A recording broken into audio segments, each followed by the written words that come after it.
Welcome back to New Rockstars. I'm Erik Voss, and this is a breakdown of House of the Dragon, Episode 7, where Miguel Sapochnik says, "You thought the Battle of Winterfell was hard to see? Ha! Hold my coffee cup. Don't worry, it may be the hour of the owl, but I got the eyes of one. And neither have been sliced out yet by my nephew, so I'm gonna break down this episode frame by frame for all the details you might have missed. The opening credits were updated again, this time showing Laena's dial filling with blood, which is what happens when a character has died. Also, now we know that her braid sigil is a rope pattern that borders her sarcophagus. The fact that this was her sigil in the last episode's credits before she even died suggests a pretty dark view for all of these characters' fates. Their fortune and peril is all destined, set in stone before life even flows into them. A similar fate has befallen the dial for Sir Harwin Strong, once visible to the right of Rhaenyra's bloodline, flowing into hers for their sons, now flooded to mark his death last episode. We open on the funeral of Laena Velaryon on Driftmark. Driftmark is the title of this episode. We actually start with a close-up of rope threaded through an eyelet. Laena's rope will actually prove critical this episode, for it is her rope that forms the reins Aemond grabs to take control of Laena's dragon Vhagar, and also take the symbolic reins of power as the battle looms over which faction of the family will ultimately reign. The mourners are spread out across the rocks, including 3 women whose faces are shrouded in black. These might be other mourners like Rhaenys, who also has her face shrouded like this, but their positioning and the fact that there's 3 of them there makes me wonder if they are Silent Sisters, an order of women from the Faith of the Seven who oversee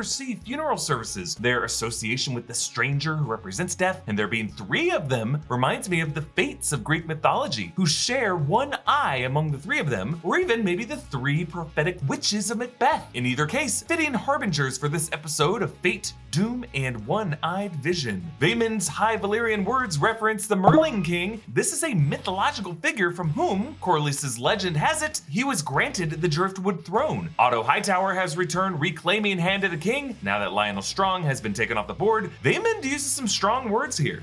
Bilario anogrore lopo ojares, ilvon cumbliares, ilvon treci yares, sidore vaginigon ilvon bebilis.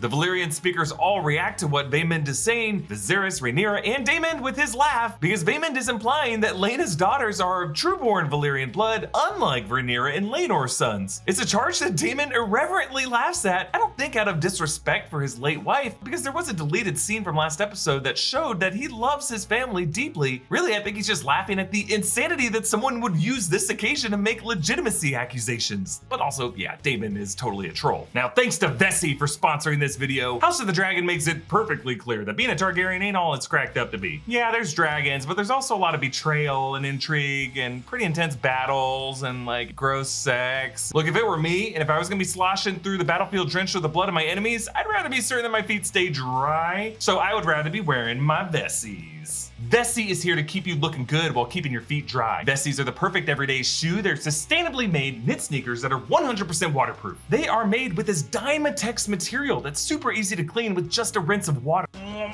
no!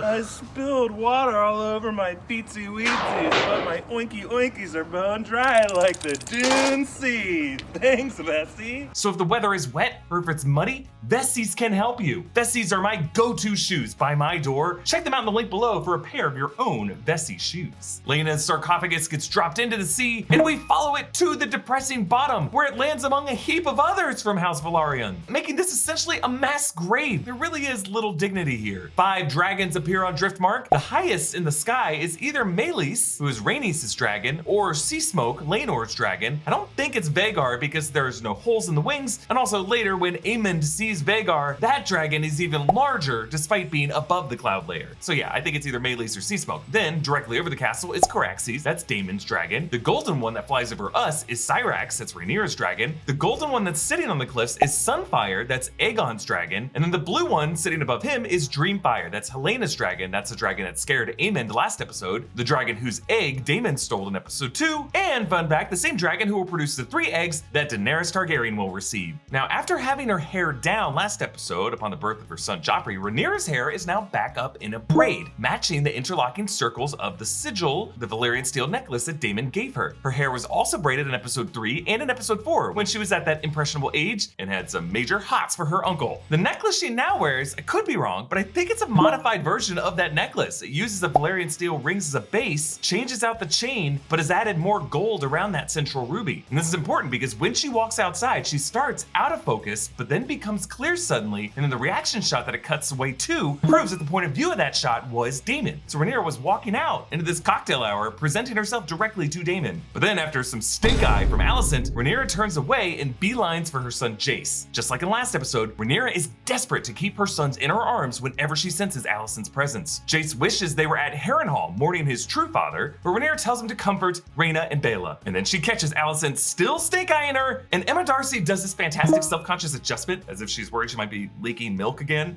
Bug girl Helena plays with a spider. Hand turns leaf, spool of green, spool of black, dragons of flesh, weaving dragons of thread. Oh, Bug girl sees the future from afar. Bug girl knows just who you are. That's a reference to the Disney show, Bug Juice. They'll get it. There will be one viewer who gets that. Last week, I speculated that Helena could be a Greenseer, a Warg, or a Dreamer, and this episode confirms it, especially with what happens to Aemond. You will have a dragon one day. You'll have to close an eye. I may have lost an eye, but I gained a dragon. Now Helena is repeating this phrase about a spool of green and a spool of black, referring to the greens, Team Alicent, and the blacks, Team Rhaenyra. The threads referring both to the wardrobe they used to define themselves, but also spiders weaving webs, the idea of weaving from a loom. These are classic symbols of fate and destiny. Helena smashes a spider in a seashell, as if trying to stop this fated Dance of the Dragons here at Driftmark. But we cut immediately from this shot of the spider to Larys Strong, as he closes his hand around his firefly-headed cane. Now, I know it's more likely that Helena is a Targaryen Dreamer than a Westerosi Greenseer, I get it. But I really do think that there is a connection between Helena's prophetic bugs and Larys's association with bugs and horticulture. Like, Larys really could be a Warg or Greenseer, using things like rats to spy on others around the castle, whereas Helena could be a Dreamer, and both these people in Alicent's orbits could produce contrasting visions. As Jace awkwardly stands behind Baela, she takes his hand. This is the same thing their mother Laena did to Laenor when she was scared at the tourney in episode 1. This little moment fortifies these two as protective siblings. Lord Corlys tells Luke that he'll inherit Driftmark one day. Sorry, I don't want it. Oh, like a little Jon Snow over here. I don't want it.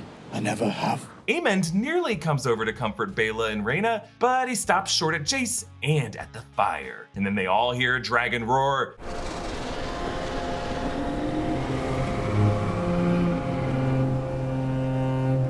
This is, of course, Vhagar, and in this episode, it is Aemond's call to action. Corlys angrily tells Sir Qarl to retrieve Laenor from trying to join his sister in the sea, and this becomes another point of contention between Rhaenyra and Alicent, because every suggestion that Laenor has partners besides Rhaenyra is further evidence to Alicent that Rhaenyra is living a lie. Meanwhile, Viserys tells Denmon, "Your girls are the very image of their mother. A comfort and an anguish, as I well remember." Yeah, telling us that Emma remains on his mind, as we saw when he kissed her ring last episode, and Rhaenyra haunts it by looking so much like Emma. Emma so consumes his thoughts that he takes a big old dump on his current wife. I'm going to bed, Emma. Shall I see after Queen Alicent, Your Grace? Jesus, Harold, you had to rub it in. Daemon tells Otto, no matter how fat the leech grows, it always wants for another meal. yeah, pretty sharp dig at Otto and his sus connection with the Archmaester Mellos of Old Town, whose stubborn use of leeches to treat Viserys nearly killed the king. Especially noticeable now that Mellos is out of the picture and Viserys is shockingly able to hang in there. Otto finds Aegon drunk on the stairs. Brother. Yeah, Aegon thinks his grandfather is his younger brother, Aemond. Just setting up how Aegon will eventually see his brother as the far more assertive, taller of these brothers. Rhaenys tells Corlys that she thinks the family's cursed by the gods for their ambition. Corlys responds, "What is this brief mortal life, if not the pursuit of legacy?" yeah, it's the same foolhardy quest that Viserys pondered about to Lord Lionel in episode 5, wondering what songs would be written about him. Rhaenys wants Driftmark to pass not to Luke and to Jace, but to Baela and Rhaena, since they are of true Velaryon blood. But Corlys says, "History does not remember blood. It remembers names." And history will prove him right, because in A Song of Ice and Fire, the blood of House Lannister effectively controls the Iron Throne, despite them doing all that in the name of House Baratheon, the name history would remember. Now at this point in the episode, you may have noticed the visuals were a bit hard to make out on your home TV. It's because Miguel Sapochnik shot the middle part of this episode using a technique called day for night, where you shoot a nighttime scene during the daytime, and then you underexpose the shot either in camera or you darken it in post-production. And they do this because shooting at night risks getting no light whatsoever into the lens and thus no visual information recorded. But the problem is, if this isn't done without sensitivity to how the content is going to be exhibited by the viewer, it might result in a lot of shots just looking too dark and you can't make out anything. You may remember a lot of viewers had this issue in the Game of Thrones episode The Long Night, which was also shot by Sapochnik. Now some snobs may say it's on the viewers to adjust their settings, like knowing how to turn off motion smoothing. I agree, you gotta turn off motion smoothing, but I don't think it's a fair comparison there, because I am someone who has adjusted my brightness to 50%, my contrast all the way up, my color temperature to warm. My TV is only like 2 years old, and I totally turn off all the lights in my room and watch this at night, but the imagery was still pretty hard to make out. And anytime HBO's massive white subtitles came on the screen, they blinded me to everything else on screen. I mean, Jordan Peele was able to use day for night shooting for Nope and produce something that looked great, even on home TV. So I beg HBO's directors to over-adjust the contrast and the color temperature and do at least one test screening on the crappiest potato TV you can find from the year 2012, just to ensure it at least looks visible. Psst, knowing your audience is assuming that most of them cannot afford OLEDs. Now, one counter argument I will entertain is that maybe they wanted to keep character motives a mystery by masking them in darkness, like when Rhaenyra asks, Did you love her? We were happy enough. Well, that in itself is a great achievement. Yeah, notice how the moonlight is behind Denmon here, keeping his face in shadow when he answers a question. So it's kind of hard to see how Matt Smith emoted that line. But I just think Matt Smith is a hell of an actor and has done a masterful job keeping his intent ambiguous, even in perfect lighting. So can we just trust the actor to play the ambiguity instead of masking his performance with bad lighting? Rhaenyra says, Should have forbidden Sir Harwin from returning to the Riverlands. Harren's curse is said to be as strong now as it was after the conquest. It's a ghost story. Yes, she's referencing the ghost story of Harren the Black, whose curse is said to haunt the residents of Harrenhal since Aegon the Conqueror burned the castle. Denmon says it's a ghost story, but this whole debate over whether this ghost story is real hits at the core thematic debate of much of George R. R. Martin's text. Is there real magic in this world? And if so, is it even powerful? Or is it all really an illusion exploited by people, just trying to mask or inflate their true power status? But in this middle section, I did truly enjoy Aemond's approach to Vhagar. I love the shots angled downward from Vhagar, down upon Aemond, as if they're from the top of a tower, the seagulls squawking as they fly off the top of the dragon. Just these little details conveying the massive scale of the creature, yet when Aemond slightly touches the reins, Vhagar snaps awake. It's so scary for something so large to be so sensitive. Aemond commands, Vhagar! Lekeri! Lekeri! Yeah, some new Valyrian words there. Dohaeris, of course, is High Valyrian for serve, but Lekiri is new, it means calm. And once he gets the dragon to purr, he now grabs the reins confidently and climbs, and then he commands, Soves! Yes, obviously meaning fly. Now, Aemond's flight on Vhagar is fascinating to watch because it's not the joyride that Jon Snow's first dragon flight was in season 8 of Game of Thrones. This, by contrast, is a true struggle. He gets tossed around when Vhagar shakes off the sand, and he nearly falls to his death during that vertical ascent. The kid has to painfully heave himself up on the saddle, and even once he gains control, he still nearly dies again when birds whiz past his head. This is such a realistic depiction of how hard it would be to fly a dragon like this. Only towards the very end of this flight does Aemond finally gain confidence and kind of enjoy it, and I love how composer Ramin Djawadi brings back that House Targaryen theme but mixes in some electric strings at the very end of it.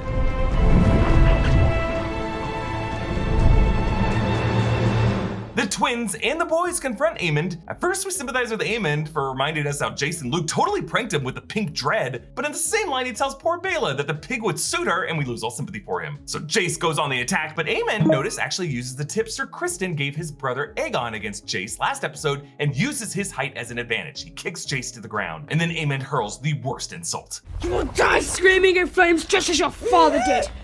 Bastards! My father's still alive! Doesn't know, does he? All strong.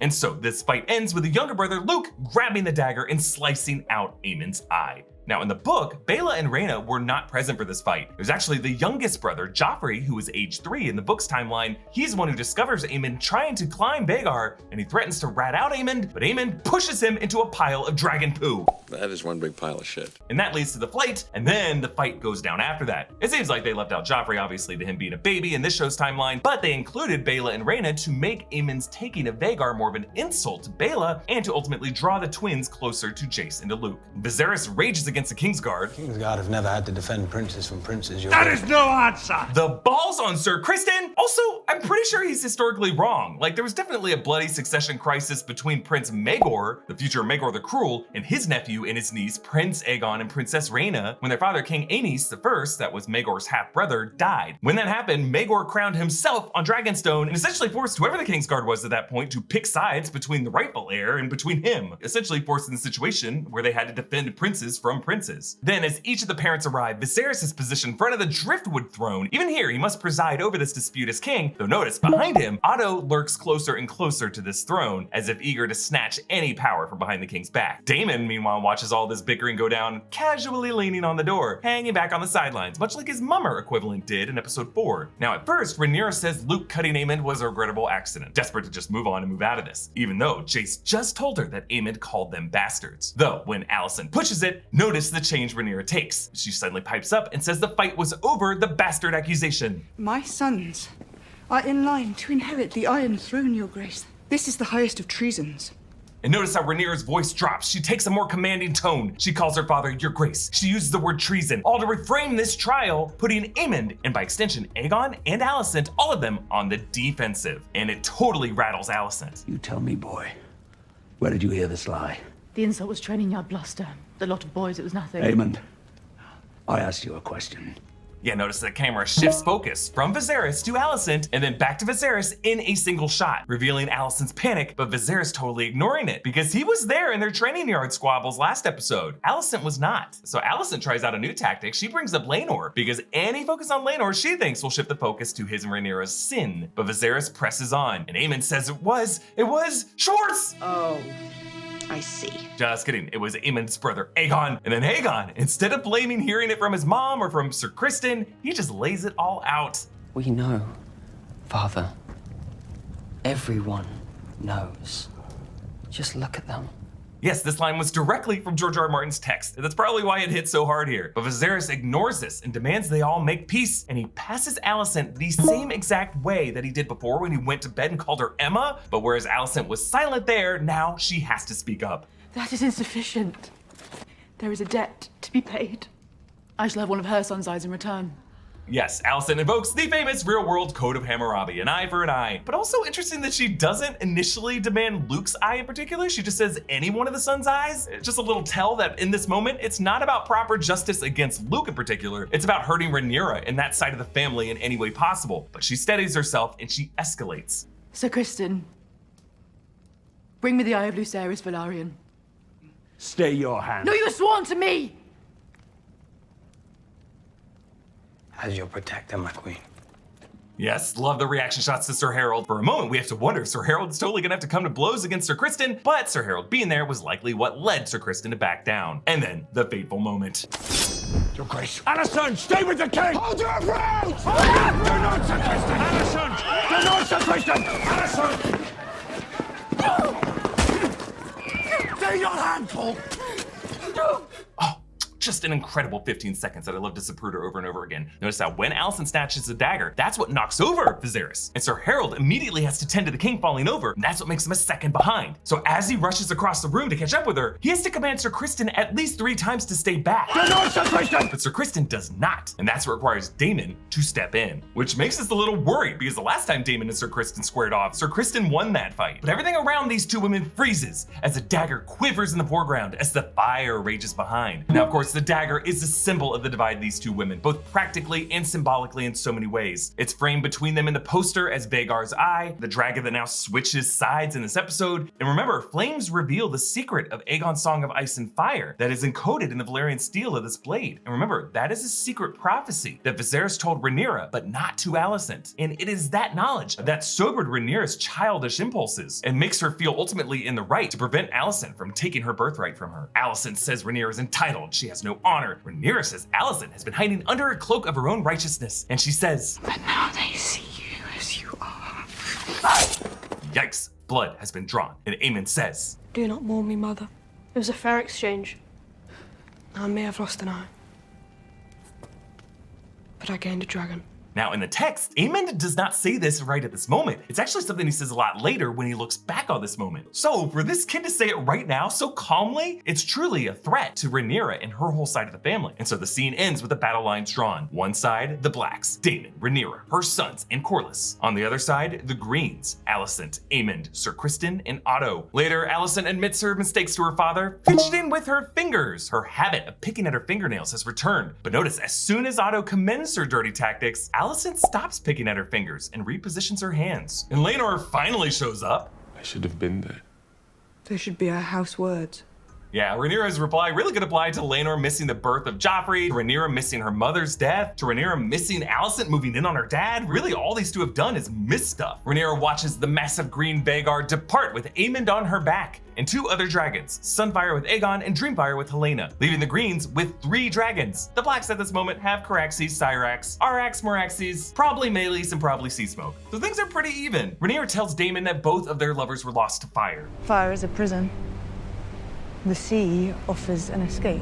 And so they decide to imprison themselves in fire and burn together. This episode began with a funeral and it closes with a wedding between Rhaenyra and Daemon. Not a ceremony in the Faith of the Seven, but a secret Valyrian wedding. A practice until now left pretty vague in Martin's text. All it really says is that spouses are bound, quote, by blood and fire and can be officiated by women. Here it's depicted by them cutting their palms and their lips, marking each other's heads with blood, sipping a cup, and kissing so that their blood mixes. They also wear these culty traditional Valyrian robes. It's all very midsummery and unsettling. But it's interesting that they keep a maester present for this scene to justify how this marriage would make its way into history. Meanwhile, they give the escape of the sea to Laenor, which is interesting because in the text, Daemon truly does bribe Sir Qarl to duel Laenor to death. Laenor's dead body left bleeding out in Spicetown. But the TV series twists Laenor's fate to allow him to live with Qarl and Essos. But more importantly, it poses an interesting question for the fate of Seasmoke, who in the text is later claimed by someone claiming to be Laenor's bastard son. But here, as long as Laenor remains alive, Seasmoke will remain bonded to him, which means that Laenor will live on as a wildcard option for the Blacks in the Dance of the Dragons to come. But for now, as he and Rhaenyra have told each other, the wise sailor flees the storm as it gathers. You can follow me on TikTok, Instagram, and Twitter at EA Voss. Follow New Rockstars, subscribe to New Rockstars for more analysis of everything you love. Thanks for watching. Bye.